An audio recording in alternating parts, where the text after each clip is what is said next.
এই মুহূর্তে ভারতের গণমাধ্যমের জরিপ বলছে প্রায় ৫৫% ভারতীয়রা চান না যে শেখ হাসিনা ভারতে থাকুক। তবে যারা চান এদের মধ্যে একটা বড় শক্তি হচ্ছে ক্ষমতাসীন রাজনৈতিক দল বিজেপি। বিজেপির সুবাতাস বইছে। একজন সুপার হিরো হিসাবে ভারতের দুইজন ব্যক্তি রাতারাতি পরিচিতি পেয়েছে। এর মধ্যে একজন হচ্ছে বিজেপির ও পশ্চিমবঙ্গের বিরোধী দলের নেতা শুভেন্দু অধিকারী। বাংলাদেশ নিয়ে বিভিন্ন কথা বলে, তার অনেক কথা অবাস্তব, কাল্পনিক, তারপরে নানান কথা বলে। তবে আসসালামু আলাইকুম প্রিয় দর্শক, কেমন আছেন সকলে? আশা করি সকলে ভালো আছেন। বাংলাদেশে যে উত্তেজিত রাজনৈতিক প্রেক্ষাপট এবং যেই পরিস্থিতি চলতেছে তারই আলোকে গুরুত্বপূর্ণ ভিডিও নিয়ে হাজির হয়েছি। তার মধ্য থেকে নাইম আলী বেশ কিছু কথাবার্তা বলেছে। শেখ হাসিনার উপর দিয়ে বিরাট ধাক্কা, ভারতে কি ঘটে গেল শুভেন্দুকে নিয়ে। আশা করি যার বিশেষ অংশ ভিডিওর শুরুতে দেখছেন, মনে করি ভিডিওর শুরুতে দেখে বুঝতে পেরেছেন আজকের ভিডিওটা কতটা গুরুত্বপূর্ণ এবং এই বিষয়টাকে কিভাবে ইঙ্গিত করেছে। তাই বলি, আপনি যদি ভিডিওটি চালু দিয়ে থাকেন অবশ্য না টেনে শেষ পর্যন্ত দেখতে থাকুন। সেই সাথে আপনি আমাদের চ্যানেলে নতুন হয়ে থাকলে অবশ্য চ্যানেলটি সাবস্ক্রাইব করে আমাদের সাথে থাকুন প্রতিনিয়ত এ ধরনের এরকম লেটেস্ট আপডেট সবার আগে পাওয়ার জন্য। ইতিমধ্যে আপনি যদি পূর্বেই সাবস্ক্রাইব করে থাকেন তাহলে আপনাকে অসংখ্য অসংখ্য ধন্যবাদ।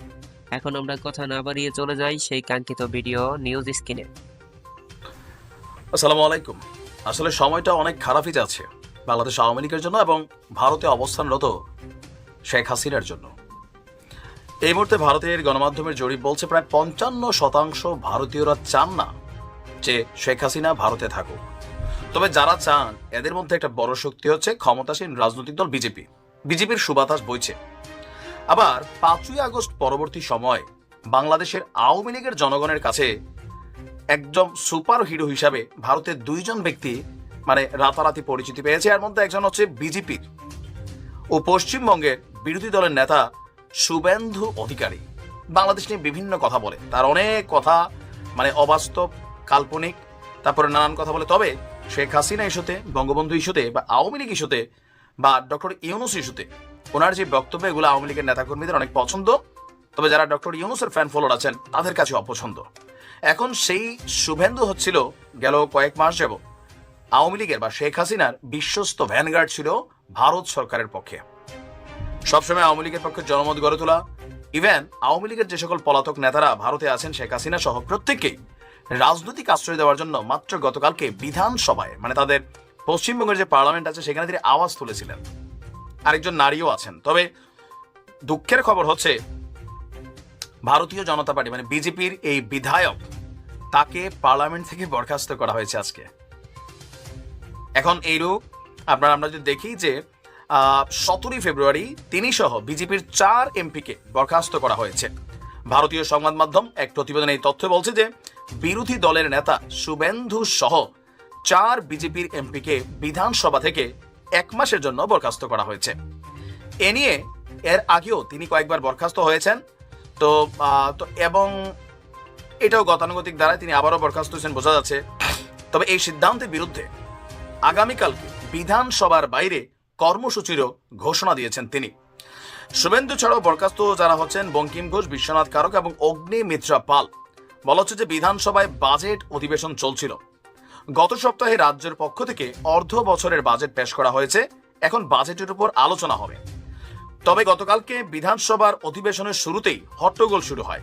রীতিমতো এক পর্যায়ে তা তর্কাতর্কিতে রূপ নেয়। এ সময় ওয়েলে নেমে বিক্ষোভ দেখান বিরোধী দলনেতা। অধিবেশন কক্ষে কাগজ ছিঁড়ে তিনি বিক্ষোভ প্রদর্শন করেন। পরে ওয়াকআউট করেন বিজেপির এমপিরা।